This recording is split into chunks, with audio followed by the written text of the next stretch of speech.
교독을 하겠습니다. 많은 재물보다 명예를 택할 것이요 은이나 금보다 은총을 더욱 택할 것이니라.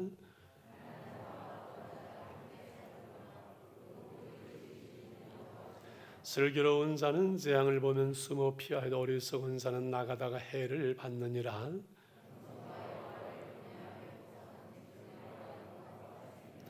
패역한 자의 길에는 가시와 올무가 있거니와 영혼을 지키는 자는 이를 멀리하느니라. 마땅히 행할 길을 아에게 가르치라. 그리하면 늙어도 그것을 떠나지 아니하리라. 아멘.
아멘.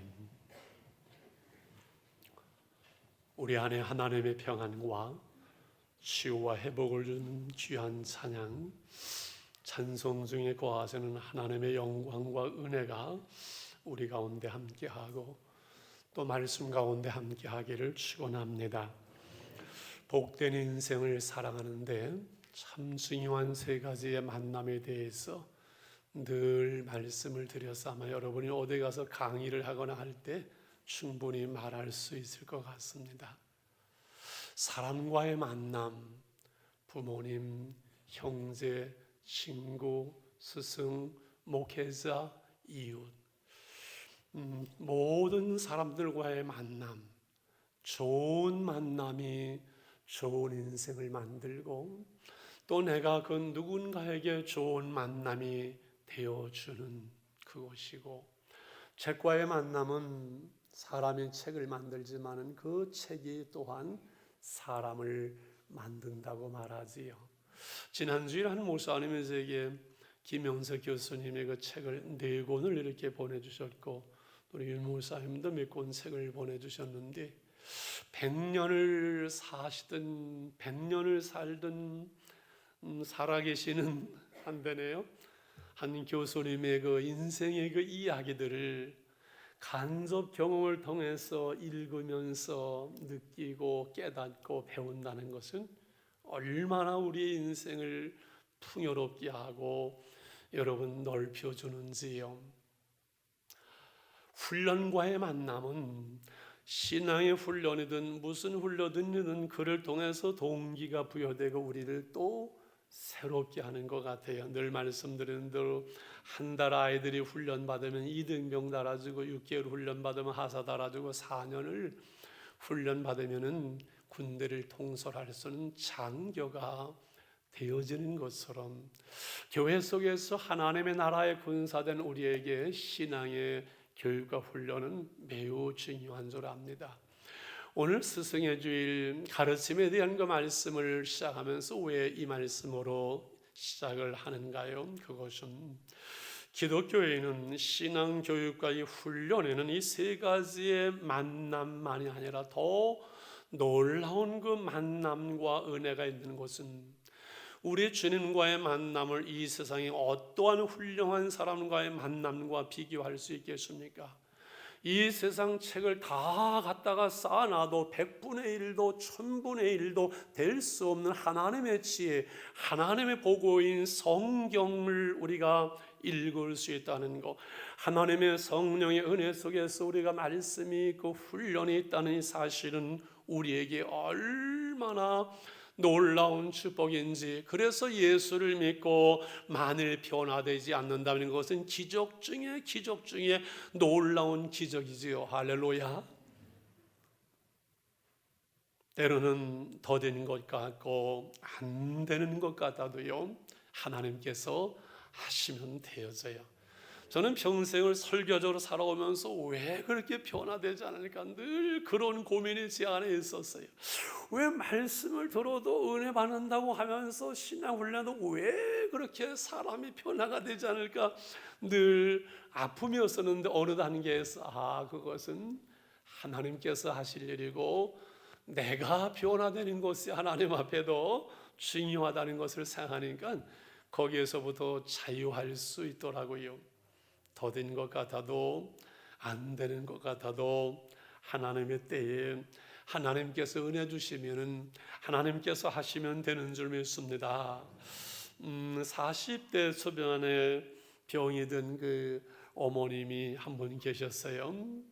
뭐 병원을 가도 병명이 안 나고, 옛날에는가는 그냥 이거 유교의 그 미신에 찌든 이분은 늘 부닥거리를 하고 무당을 불러다가 또 해도 안 되니까 나중에 가장 소문난 엄청난 돈을 내어야만이 와서 부닥거려 해주는 무당을 데려다가 하는데, 이번에도 안 나면 이제 죽을 준비하라고 무당이 얘기를 했습니다. 그런데 부닥거리를 세게 밤새도록 했는데 안 났어요. 어떻게 할까요? 아이들이 있으니까 이 아주머니가 무당의 발을 붙잡으시고 살려달라고, 살 방법이 없냐고 눈을 껌뻑거리더니 무당이 한 가지 글쎄 있긴 있는데 뭐냐고, 마지막으로 교회나 나가보라고, 그러면은 나를 받아달라고 길이를 그래서 교회를 나오게 되고 정말 예수님을 영접을 하고 은혜를 받으면서 이분이 건강이 회복되면서 온 식구들이 교회를 나오게 됩니다. 그때 그 사건이 일어났을 때 맨날 중 동한이라는 똘똘한 아이가 하나 있었지요. 그 친구가 어머니의 기도 속에 재는 은혜를 받으면서 중고등학교를 공부를 하고 서울대학을 들어가고 정교학과 서울대학의 수석으로 졸업을 할 때 교수요원으로 남기를 원하는데 신학대학원에 들어가게 되고 목회자가 돼서 일반 목회는 안 합니다만 다니엘 학교를 하고 다니엘 학습법, 이번에 그 하나님은 계십니다라는 책을 냈는데, 그분이 신앙 안에서 변화된 그 아이들 100명을 인터뷰를 해서 담배 피고 술 먹고 삐뚤어지고 잘못되어지고 영 아주 싹수가 없는 그 아이들이 그 다니엘 학교에 와서 변화되는, 예수를 믿고 놀랍게 변화되는 그 아이들 100명을 인터뷰하면서 이 변화가, 이 놀라운 일을 통해서 하나님은 살아 계시다는 것을 그는 증명을 하고 하나님은 살아계시다는 책을 이렇게 냈더라고요. 할렐루야. 여러분, 사랑하는 성도 여러분, 부모님, 그리고 교사들, 가정의 달 오늘 스승의 주일인데 우리 기독교 신앙의 중요성과 가르침, 그 교육과 축복에 대해서 오늘 아이에게 가르치라고 그랬습니다. 잠언서를 우리가 요즘 5월 달에 은혜를 받는데 참 놀랍지요. 하루에 한 장씩 한 달에 31장, 전 1년이면 12번이 읽잖아요. 얼마나 많이 읽었겠어요. 우리의 삶에 지혜를 주는 잠언서, 그런데 이번에 읽으면서 새벽마다 또 얼마나 새롭고, 여러분 말씀 묵상을 하면서 그 문제 해답만 적어도 은혜가 되는데 그나마도 안 하는 분들은 미안하지만 변화가 안 되는 건 나한테 책임이 있는 게 아니고 본인한테 책임이 있을 거예요. 잠언서 22장에서 36가지의 주제로다가 단락마다 한 절 두 절씩 말씀을 하고, 오늘 1절서부터 읽은 6절까지는 6가지의 주제를 말하는데, 기독교의 교육이라는 관점에서 3가지로 어떻게 가르쳐야 되는지, 어떻게 가르쳐야 된다는 것은 내가 어떻게 살아야 될 것이냐를 말하는 것이거든요. 말로 다 교육이 되는 것이 아니고 부모인 내가 살아간 그 삶의 모습을 자녀들은 보고 그것을 배우고 그것을 따라오고 그렇게 살기 때문이지요. 제일 먼저 아이에게 가르쳐라. 첫째는 자녀 교육, 기독교 교육의 방향과 목표, 무엇을 가르칠 것인가, 무엇이 우리 자녀들을 가르치는데 제일 중요한 그 한 가지, 그 방향과 목적을 하나로 말한다면 무엇일까? 그것은 올바른 가치관을 심어주는 것이지요. 무엇을 심어준다고요? 올바른 가치관. 이 가치관이 변해야 사람은 변하더라고요. 어떤 사물에 대한, 사람에 대한, 사건에 대한 나의 어떤 가지는 태도, 무엇이 중요하고 무엇이 정말 참된 가치가 있는지를 올바르게 가르쳐 줄 때 그 가치관이 바로 되면 삶의 순위가 바로 될 것이고 올바른 인생관을, 철학관을 가지고 평생에 영향을 받는 삶을 살아낼 수 있겠지요. 우리 모든 사람들은 인생에 있어서 우리 이 세상에서 무엇이 가장 중요하냐고 묻는다면 우리는 너도 나도 알고 다 돈이라고 대답할 겁니다. 이명수 권사님은 아마 아닙니다라고 할까 모르겠습니다만은 이 세상을 살아가면서 돈이 없으면 살 수 없기 때문에 돈이 제일 중요한 가치라고 우리가 말하고 여기에 반대하는 사람이 없지요. 자본주의 시대를 살아갑니다. 돈의 힘이 워낙 강합니다. 지금 조그만 아이들도 나에게 용돈 주는 것이 할아버지한테 나오는가 할머니한테 나오는가 하면서 이미 실세가 누군지를 아이들이 3살, 4살 때 알아차릴 만큼 돈의 힘이 큽니다. 무섭습니다. 그런데 오늘 하나님은 1절에서 우리에게 무엇라고 말씀을 하십니까? 같이 읽겠습니다. 시작. 많은 샘을 보도 명예를 택할 것이요 은이나 금 모두 은총을 더욱 택할 것이니라. 나도 돈을 좋아하고 여러분들도 돈을 좋아하고 돈이 중요하고 돈이 없으면 살 수 없는데 오늘 하나님은 우리에게 많은 재물 보도 명예를 택할 것이고 은이나 금 보도 은총을 더욱 택할 것이나 재물 보도 명예가 중요하고 명예 보도 은총, 사람의 사랑을 받는 것, 하나님의 사랑을 받는 것을 은총을 받는다고 얘기를 하잖아요.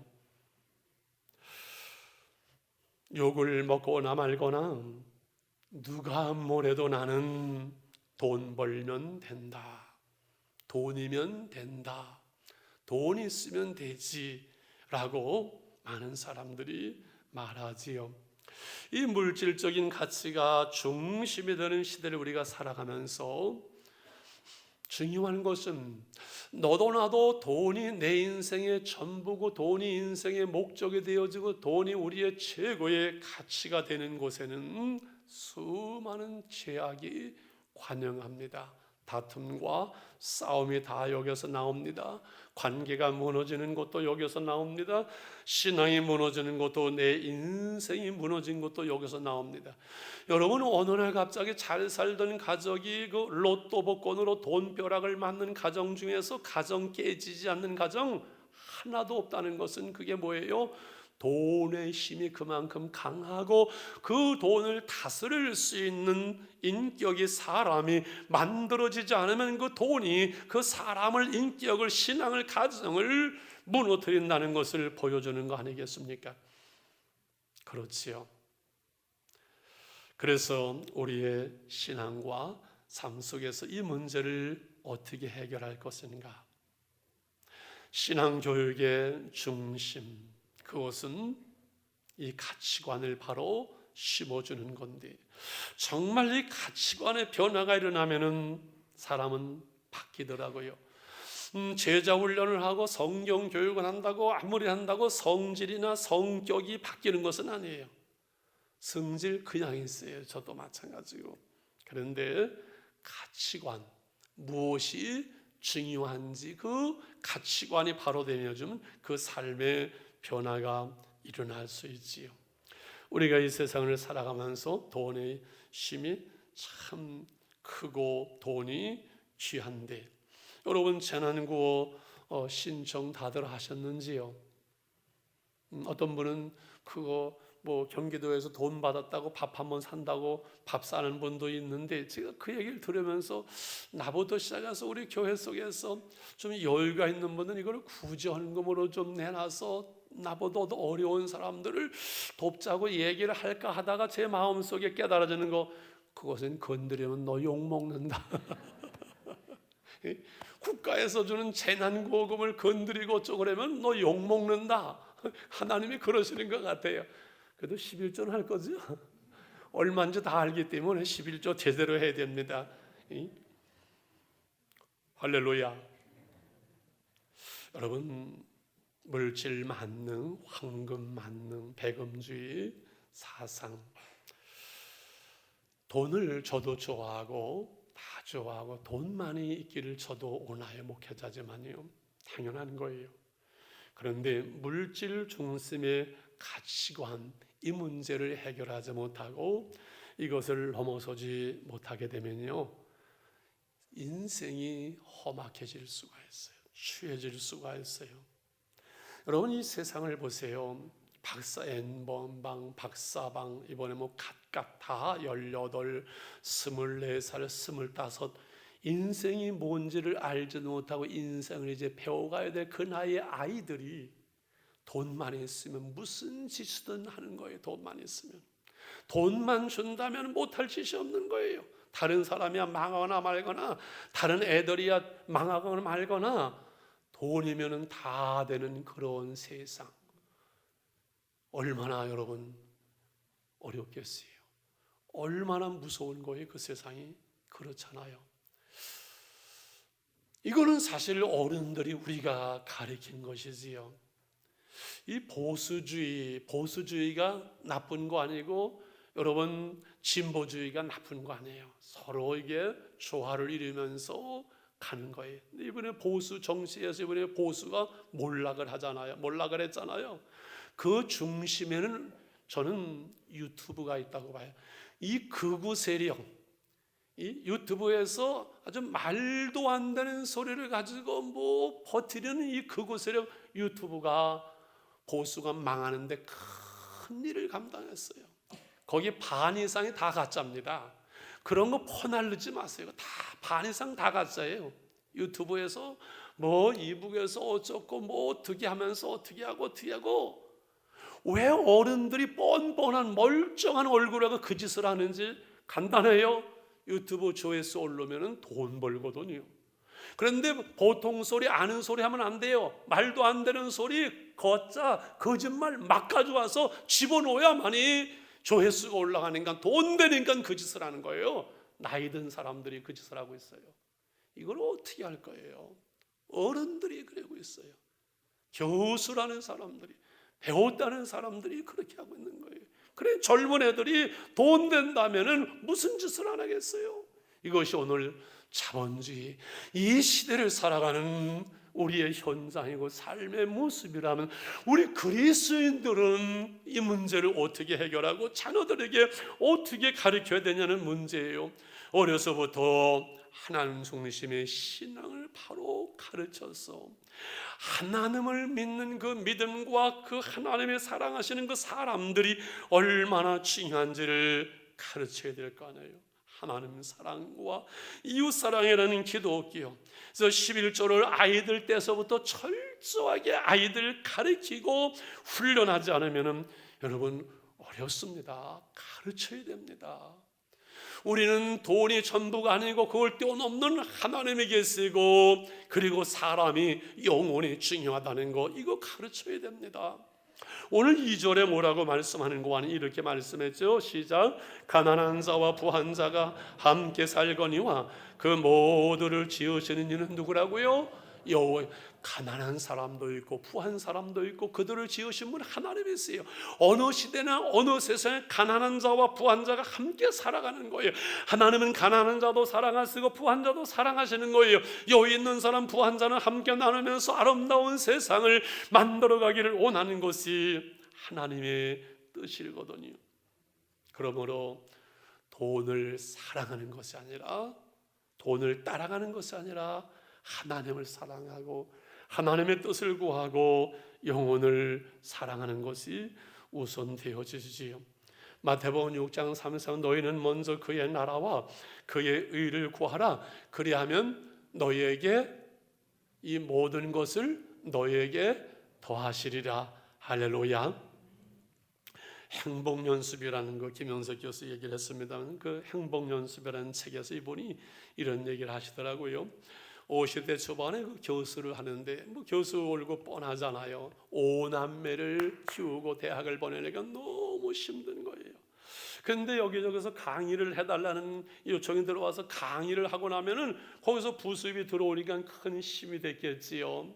어느 날 삼성에서 이제 강의 요청이 들어왔는데, 삼성 강의를 하면은 사례도 많고 고마비도 주고 아주 괜찮은 거예요.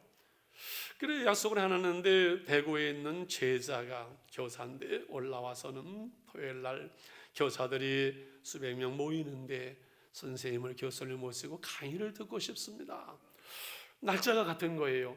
여기를 가면 수십 배 사람이 듣고, 대구를 가려면은 여기는 강의비도 없고 하루를 까먹어야 되고, 여기는 미리 약속을 했고 당연히 내가 약속이 돼 있어서 못 가겠네. 그 제자가 실망하면서 내려갈 모습이 마음에 걸렸는데 계속 자기 양심이 말하는 거예요. 너는 선약이 됐지만 여기를 거절하고 여기 하는 거 돈 때문이 아니냐. 양심이 말을 하는 거예요. 삼성에 전화를 해가지고 이만저만한데 좀 이번에 다음으로 미룰 수 없냐고 해놓고서는 대구를 가서 강의하고 올라오면서 그 기쁨과 즐거움. 그래서 그 후서부터 내가 돈을 따라가지 않고 돈을 우선해서 강의하지 않고 의미 있고 보람 있는 그 일을 사랑하고 내가 하는 일을 좋아하고 내가 그 일을 좋아해서 일을 잘하고 일의 전문가가 될 때 돈은 자연히 따라오다는 그 이야기를 이분이 하더라고요. 그렇지요. 제가 돈을 좋아할까요? 안 좋아할까요? 그렇게 쉽게 말하면 시험 받을 수 있지요. 어떤 데는 하나님 나 1,000만 원만 주세요. 그렇게 기도할 때도 있어. 돈을 쏘아요. 써야 될 때가 많아요. 그래서 돈 좀 그냥 많았으면 좋겠어요. 그런데 저는 목사잖아요. 제가 어떤 일을 결정하고 마지막 마무리할 때는 늘 제 중심에 하나가 있어요. 이것이 내 목회에 도움이 될까 안 될까, 거기서 늘 마지막 결정은 그것을 가지고 합니다. 제가 돈을 좋아하지만 돈을 따라가는 것이 아니라 하나님을 사랑하고 영혼을 사랑하고 내 사역을, 내 일을 즐거워하고 내 일에 열심을 다하고 최선을 다해야지, 내가 돈을 좋아하고 돈을 따라가고 그렇게 하게 되면 그건 말이 안 되지요. 하나님이 기뻐하지 않으시지요. 너희는 먼저 그의 나라와 그의 의를 구하라. 그러면 너에게 모든 것을 더하시리라. 이렇게 살아보려고 애는 쓰려고 중심은 가졌지만 그렇게 살지 못할 때도 많이 있었겠지요. 그러나 하나님께서 제게 더해 주시는 그 은혜와 축복은 이루 헤아릴 수가 없는 것이지요. 여러분, 예수만 잘 믿으면 뭐 돈이고 명예고 관계없다, 저는 그런 소리 하고 싶잖아요. 그건 아니에요. 중요한 것은 우리가 하나님의 은혜와 복을 받으실 그릇을 준비하는 거예요. 우리는 분명히 압니다. 그리고 고백을 합니다. 세상 사람들은 어떤 요행이나 자기의 노력을 가지고 자기의 삶이 결정되지만은 우리의 삶은 하나님의 손 안에 있다는 것을 우리는 믿고 그것을 고백을 하거든요. 그래서 하나님의 은혜와 복을 받을 수 있는 그릇이 준비되어지고 올바른 가치관을 가지고 내가 하나님 앞에 바로 사는 것, 이것이 잘 살든 못 사는 그것이 더 중요하고 그것이 우선하고 내 인생에서 결코 후회함이 없는 인생을 살아가는 길은 그것이기 때문에 그렇지요. 그러므로 두 번째, 올바른 가치관을 심어주고 그래서 어떠한 사람, 어떠한 인물을 만들어갈 것인가, 그것은 우리가 어떠한 삶을 살 것인가와 같다고 말씀드렸습니다. 겸손히 하나님을 경외하는 자, 우리의 자녀와 후손들이 정말 겸손히 하나님을 경외하는 자녀들이, 후손들이 되어지면 더 이상은 바랄 것이 저는 없습니다. 4절의 말씀을 같이 한번 읽겠습니다. 시작.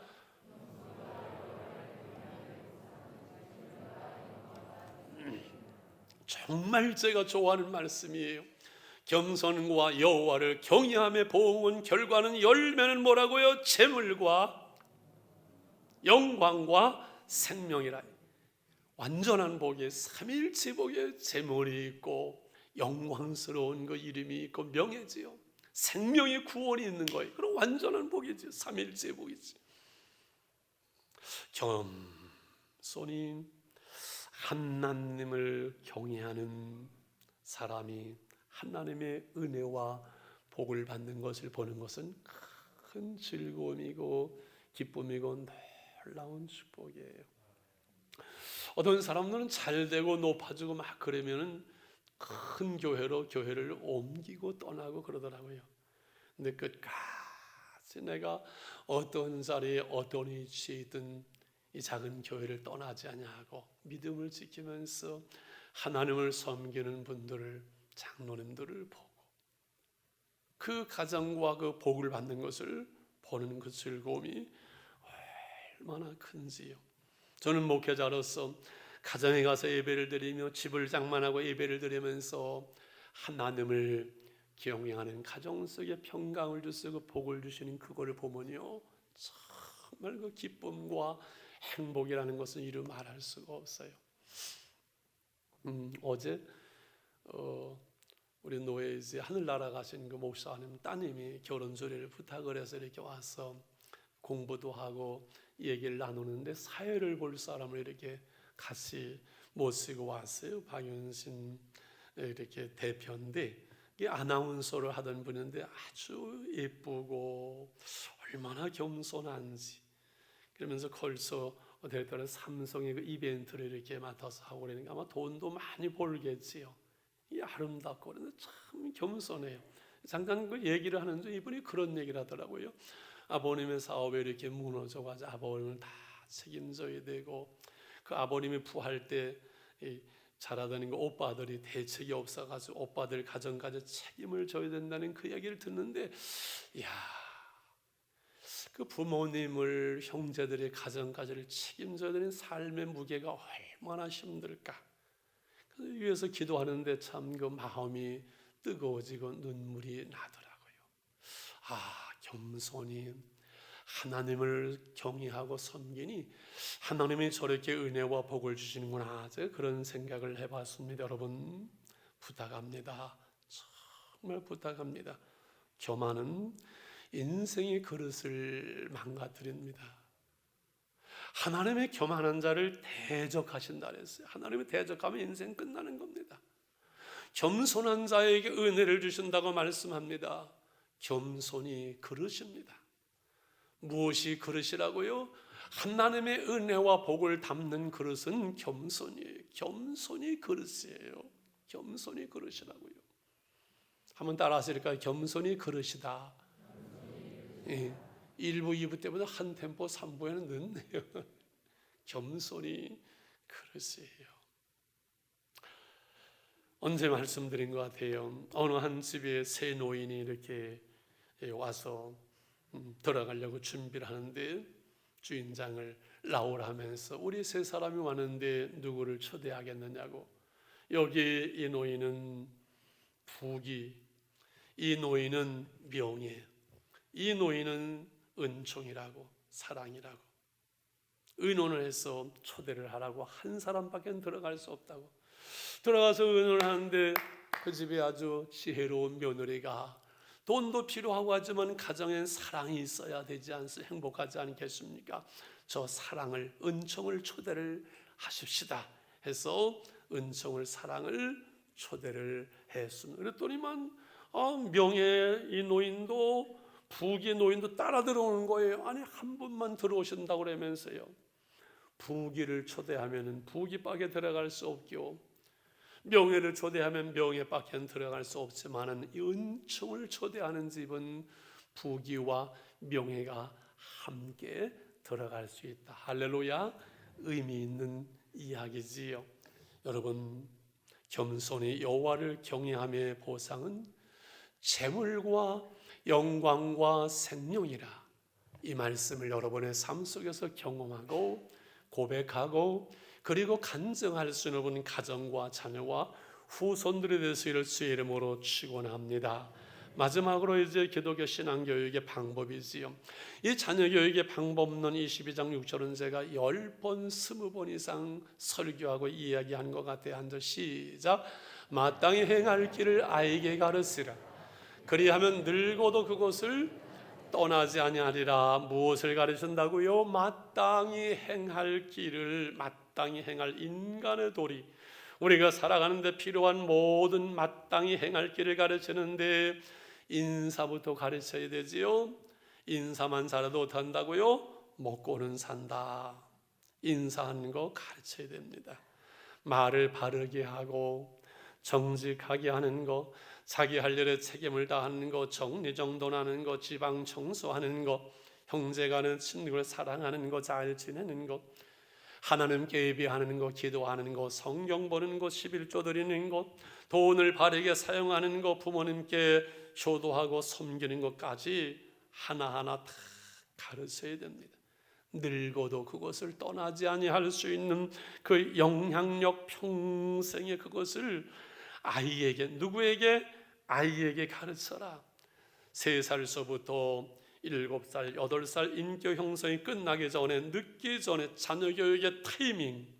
나는 내 인생의 모든 일들을 유치원에서 배웠다라는 그 책처럼 어려서 아이들에게 마땅한 행할 길을 아이에게 가르쳐라. 늙어도 그것을 떠나지 아니하리라. 여기에 교육의 방법은 가르치라 그러죠. 가르치라. 여러분, 유대인의 자녀 교육 방법이 세계 제일이라는 걸 알지요. 그래서 500만이 안 되는 유대인들이 세계의 경제를 움직이고 미국을 움직이고 그 미국이 움직이는 영향력은 유대인의 자녀 교육에서 온다는 것을 압니다. 정리하면은 이 신명기 6장에 이스라엘아 들으라, 쇠마 들으라. 이 성경을 듣고 암송하고 이 신비의 세계는 쇠마교육, 새기는 거죠. 가슴에 새겨지는 거. 하브르타 교육이 요즘 많이 나오는 미국식 교육이고 성경식 교육은 하브르타 이 친구입니다. 둘씩 셋이 짝을 져서 대화하고 토론을 통해서 이 답을 찾아내는 이 하브르타 교육 이것이고, 오늘 가르치라 하노크, 이 가르치라 이것은 이론을 가리키는 것이 아니고 지식 전달이 아니고 훈련하는 거지요. 기독교의 신앙교육은 주님께서 가르쳐 지키게 하라, 가르치는 것을 체크하고 암송하는 것을 다시 체크하고 훈련하고 체크하고 훈련해서 그것이 습관이 되고 삶이 되도록 하는 데까지가 이것이 가르치는 것인데, 자꾸 우리는 교회에서 그냥 성경 지식만 가르치고 주입식으로 가르치기 때문에 변화가 안 일어나는 것이지요. 이와 같이 우리가 가르칠 때 정말 주의할 거 있습니다. 조심할 거 있습니다. 자녀들에게 가르칠 때, 교사들이 아이들에게 가르칠 때 늘 유념해야 될 한 가지, 그것은 골로새 3장 21절 말씀이죠. 같이 읽을까요? 시작.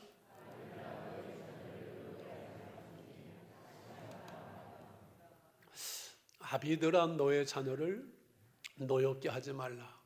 자녀들아, 너의 부모를 노엽게 하지 말라 해야지, 어떻게 거꾸로 하나님께서 아비들아, 너의 자녀를 노엽게 하지 말라, 성내게 하지 말라, 낙심할까 멜림내요 두려, 낙심을 좌절할까 하노라, 상처받을까 함이라.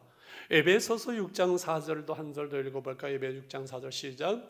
또 아비들아, 너의 자녀를 노엽게 하지 말고 오직 주의 교양과 훈계로 양육하라. 옛날 성경 주의 교양과 훈계, 지금은 교훈과 훈계, 미리미리 가르치고 그리고 잘못된 것을 바로잡는 훈계. 교훈과 훈계를 자녀들을 가르치는데 늘 아비들아, 자녀를 노엽게 하지 말고, 이것이 늘 따라옵니다. 왜 그럴까요? 우리 부모들을 통해서 자녀들이 상처를 받게 되면, 제 아래 태어나는 그 인간이 부모님의 그 사랑, 하나님 사랑 다음에 그 부모님의 사랑 가운데 치유가 되고 회복이 되고 자존감이 세워져서 사랑하고 사랑받을 수 있는 건강한 자존감을 가질 때 부부가 되어지고 한 가정을 이루고 자녀들을 키워가야 되는데, 부모로부터 이 상처가 있는 사람은 대인관계 속에, 가정 속에 자녀를 양육할 때 수많은 문제를 가져와요. 자녀들이 부모에게 상처를 받지 않도록 주의를 하라. 그 상처가 평생을 가기 때문에. 여러분, 그런데 부모로부터 상처를 받지 않는 자녀들이 얼마나 될 것 같아요? 예? 일부 때 우리 청년 지적을 해가지고 상처 받아서 그러니까는 웃고 말더라고요. 이건 제 생각입니다. 생각을 말하자면 미안하지만은, 이 땅에 태어나서 살아가는 그 자녀들이 부모에게 상처받지 않는 자녀, 그래서 평생의 부모님을 존경할 수 있는 복된 인생은 아무리 많아도 10%가 되지 않는다고 저는 봅니다. 10% 안 됩니다. 어떨 것 같아요? 우리 올롱 목사님 맞을 것 같습니까? 10% 넘을 것 같습니까? 황 목사 그래도 너 그런 줄 알았더니 왜 이렇게 짱? 왜 그럴까요? 부모도 완전하지 못하고 자녀도 완전하지 못하고, 재활에 태어난 부모도 자기중심적이고 자녀들도 자기중심적이고, 부모님이 사랑한다고 하면서 사랑한다는 그것 때문에 가장 가까운 자녀들에게 함부로 말하고 함부로 대하면서 상처를 주는 거지요. 여기 아비들아, 어미들아 하지 않았어요. 아비들아. 아버지와 그 아들의 관계가 좋은 집안은 이 10%에 들어가는 거예요. 그 아버지와 아들의 관계가 정말 원만하고 좋은 집안이 이렇게 많지 않아요. 쉽지 않아요. 왜 그런지 모르지요. 여러분이 한번 연구를 해보세요. 왜 그런지. 그런데 아이들 입장에서 부모에게 상처받고 막 누르는데 부모 앞에 뭐 어떻게 하겠어요? 어느 단계가 되면 이제 반항을 하죠. 그때는 이미 늦은 것이지요. 어느 집 아이는 7살짜리인데 엄마가 잘못하면 편지를 써서 이렇게 준다고 그래서 내가 얘기를 또 그 엄마 되게 힘들겠다. 내가 그러고 말았어요. 어느 집인지 모르겠습니다만. 지금 아이들은 워낙 연약해가지고서는 정말 다루기 어렵지요. 언제 자녀들이 분노하고 상처를 입는가요? 부모들의 삶이 잘못되어지는 것을 볼 때 무질서하고 위선적일 때 여러분 다 알아요.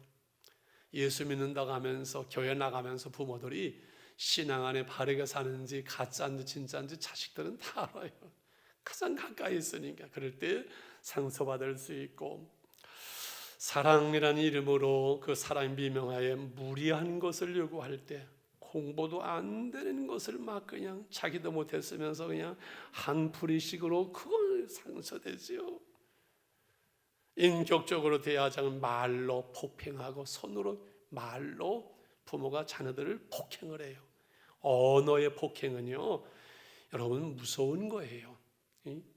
때려서 맞아서 상처받는 것보다 이 말로 폭행하는 것은 평생을 남습니다. 인격적으로 존중하지 않고 함부로 말하고, 지나친 집착도 부담이 되고 힘들지만은 방임하고 무관심하는 거, 이것도 상처가 되겠지요. 그래서 어릴 때나 결혼하거나 부모와 자식 간의 관계는 늘 갈등과 어려움이 있을 수 있어요. 그것을 소화하고 그것을 해석하고 이해하고 수용해 나가면서 우리 인생은 성숙돼 가는 것이겠지요. 문제는 부모들도 완전하지 못하고 실수하고 잘못하고, 우리 자녀들도, 저도 지난주 고백을 했잖아요. 70이 가까워지면서도 자식이 한계를 넘지 못하는 것이 자식이에요. 부모님은 영원히 부모님의 마음이고 자식은 영원히 자식의 마음인 것을 제가 깨달았어요. 그러므로 우리는 하나님의 은혜를 구하고 사랑함으로, 주님의 은혜와 그 사랑으로 영혼을 사랑하고 자녀들을 대하고 부모님을 대하고 하는 기도의 농법, 우리가 기도함으로 인간의 한계를 깨닫고 부모의 한계를 알기에 하나님의 은혜를 구하고 하나님의 도우심을 구하는 기도 농법이 자식 농사에서는 최고의 농법인 줄 믿습니다. 여러분, 농부가 씨를 뿌리고 농부가 애를 쓰고 걸음을 쓰고 힘쓰지만은 자라게 하시고 열매를 맺게 하시는 분은 하나님이시잖아요. 우리가 부모가 자녀들을 사랑하지만 우리는 한계가 있어요. 부모가 할 수 있는 것, 우리의 자녀들을 자라게 하고 신앙 안에 열매를 맺게 하시는 분은 하나님. 그러면 우리의 삶의 모든 자리에서 하나님의 은혜를 경험하고 하나님의 은혜로 살지만은 우리의 가정 속에서 자녀들을 보면서 하나님의 은혜입니다, 하나님이 하셨습니다, 하나님의 은혜를 볼 수 있는 것, 이것이 자녀교육이고 이것이 바로 우리의 가정인 줄 믿습니다. 할렐루야. 이 전소 목사님의 설교를 제가 잠깐 들으면서 은혜 받은 이야기로 마무리하려고 합니다. 예수님의 영성을 말씀하면서 이분이 그런 얘기를 해요. 예수님은 그 영성은 습관의 영성이다. 늘 새벽마다 기도하시는 그 주님, 늘 그 기도가 습관이 되어지고 훈련이 된 것처럼 영성은, 기도는 어느 날 갑자기 만들어지는 것이 아니라 늘 습관이 되어지고 이것이 내 삶의 패턴이 되어져야만이 그 영성은 주님의 영성이요 진정한 영성이라고 저도 동의를 하고 아멘을 했습니다. 예수님께서 오병이어의 기적을 행하시니까 물고기들 떡 5개를 가지고 전면을 먹니 이제는 살았다, 저분만 임금 삼음된다, 온 백성이 환호할 때 예수님은 어디로 가세요? 산으로 가시지요. 왜 산으로 가셨을까요? 자가격리 하시러 가신 거예요. 자가격리. 군중들로부터 떨어져서 하나님 앞에 다시금 자신을 돌아보지 않으면 그 십자가의 길을 갈 수 없겠지요. 백성들의 환호와 그 칭찬이 사실은 더 두려운 거예요. 목사님 은혜 받았습니다, 이 칭찬 고맙긴 하지만 두려워요. 그때 조심스러운 거거든요. 이 격리의 영성이랄까요, 이것은 기본의 영성을 말합니다. 기도와 말씀이라는 그 기본, 그 중심, 이것이 아니면 어려워요. 저는 평생 목회를 했잖아요. 40년. 수많은 목회를 고민을 하고 수많은 목회 세미나와 또 목회에 대한 이야기를 나누기도 하면서 방법은 하나밖에 없구나. 기도와 말씀이라는 기본이 되면은 목회가 되고 이것이 안 되면은 안 되더라고요. 무슨 그 방법이 있거나 무슨 스킬이 있는 게 아니에요. 기도와 말씀하는 기본에서 승패가 결정나더라고요. 운동선수들, 축구선수들 자기 체력을 다지는 그 기본 체력이 되어야만이 그 다음에 방법이 나오지, 그것이 안 되는데 무슨 방법이 나오겠어요? 기본으로 돌아가야 돼요. 오늘 한국 교회는 기도와 말씀이라는 이것을 회복하지 않으면 소망이 없습니다. 기본으로 돌아가야 돼요. 그 백종원의 골목 식당에서 말합니다.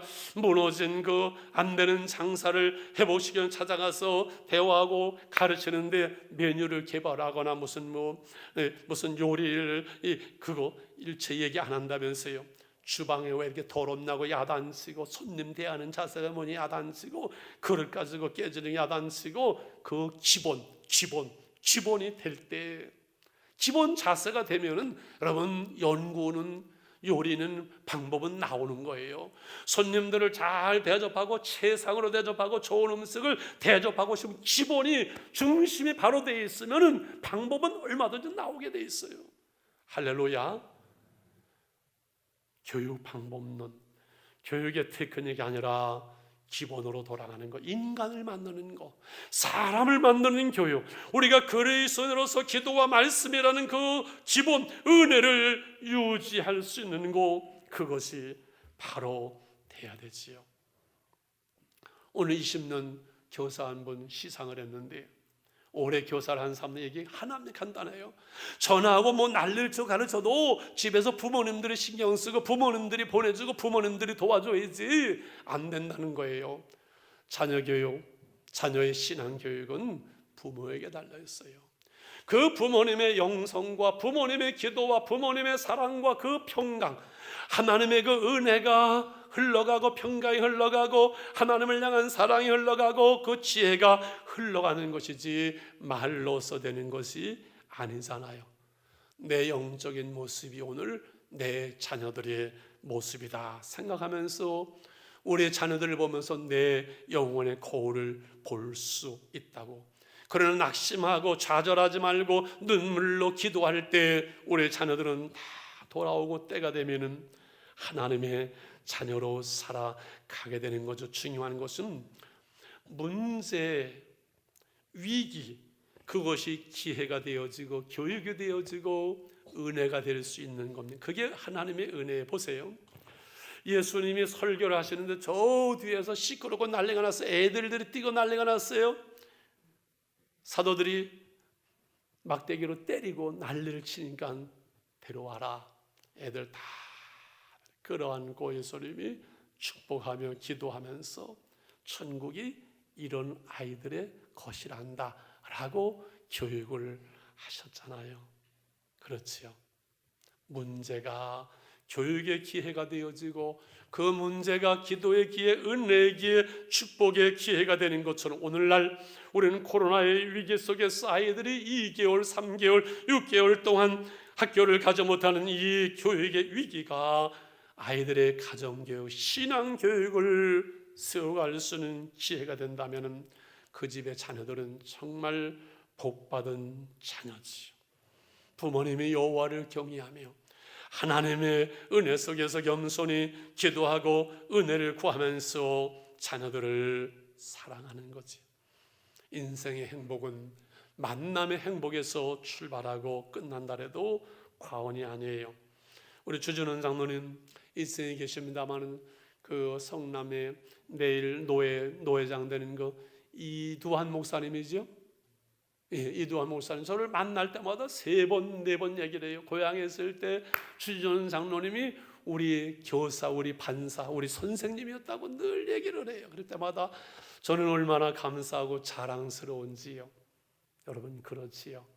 평생에 남을 수 있고 말할 수 있는 아이들, 그런 선생님으로 평생에 우리 자녀들이 우리 부모님의 기도요, 부모님의 그 믿음이요, 부모님의 은혜 속에서 오늘 우리가 있습니다라고 고백하는 자녀와 그런 후손들을 우리가 가르칠 수 있는, 하나님을 경외하며 겸손히 기도하며 은혜 속에서 우리 가정들이 그 은혜가 5월 달에 넘치기를 축원합니다.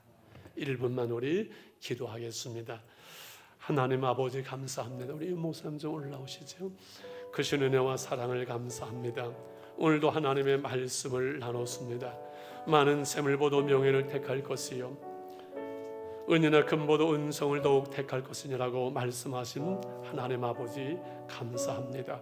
겸손히 여호와를 경외함의 보상은 재물과 영광과 생명이라고 말씀하신 하나님 아버지 감사합니다. 마땅히 행할 길을 아이에게 가르치라. 그리하면 늙어도 그곳을 떠나지 아니하리라. 하나님, 이러한 가정, 이러한 자녀 교육, 이러한 신앙 교육이 될 수 있도록 우리에게 은혜를 더하여 주시옵소서. 올 가정의 달에 겸손히 하나님의 은혜를 구하며 기도의 무릎을 꿇으며 평생에 우리 부모님들은 우리를 위해서 기도하시는 분이었다고 그 믿음의 발자취, 기도의 발자취를 남길 수 있는 진정한 이 시대의 부모가 그리스도인들이 되게 해 주옵소서. 하나님을 경외하는 가정들 되게 하여 주옵소서. 예수님의 이름으로 기도합니다. 아멘.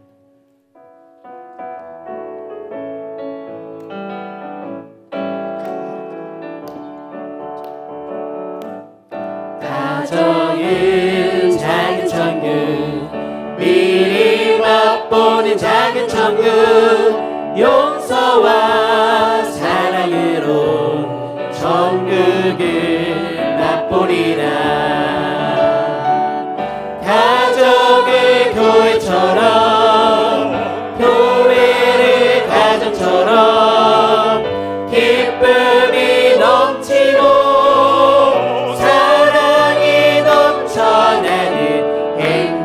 우리 가정, 작은 천국, 가정은 작은 천국, 미리 맛보는 작은 천국, 사랑하는 배우자와 즐겁게 살라시네. 가정은 교회처럼, 교회를 가정처럼 기쁨이 넘치고 사랑이 넘쳐나는 행복한 우리 가정, 작은 천국. 가정은 작은 천국, 미리 맛보는 작은 천국, 서로 돕고 위로하며 천국을 세우리라. 가정을 교회처럼, 교회를 가정처럼 기쁨이 넘치고 사랑이 넘쳐나는 행복한 우리 가정, 자리에서 일어나서 예수님을 가정은 작은 천국, 미리 맛보는 작은 천국, 세상에 빛이 되어 어둠을 밝히리라. 가정을 교회처럼, 교회를 가정처럼 기쁨이 넘치고 사랑이 넘쳐나는 행복한 우리 가정, 작은 천국.